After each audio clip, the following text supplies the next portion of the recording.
കുട്ടികൾക്കൊക്കെ ഇഷ്ടമാകുന്ന രീതിയിൽ നമുക്ക് പെട്ടെന്നൊരു ടീ സ്നാക്സ് 2 റസ്ക് ഒരല്പം മിൽക്ക് മെയ്ഡ് ഒഴിച്ചു കൊടുക്കണം. ഇതിന് മുകളിലായിട്ട് ഒന്നുകൂടി വെച്ച് കൊടുക്കാം. ഒരു ഡേറ്റ്സ് കട്ട് ചെയ്ത്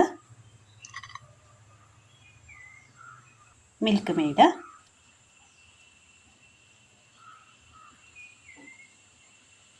ചോക്ലേറ്റ് അല്പം കറുത്ത മുന്തിരി കൂടി ഇട്ട് കൊടുക്കാം. പാൽപ്പൊടി കൂടി തൂവി കൊടുക്കാം.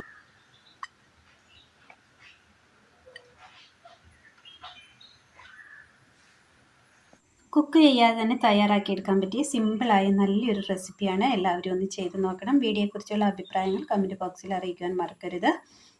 അപ്പോൾ എല്ലാവർക്കും ഇന്നത്തെ വീഡിയോ ഇഷ്ടമായി എന്ന് വിചാരിക്കുന്നു. ഇഷ്ടമായ ലൈക്ക് ചെയ്യാനും ഷെയർ ചെയ്യാനും സബ്സ്ക്രൈബ് ചെയ്യാനും മറക്കരുത്. താങ്ക്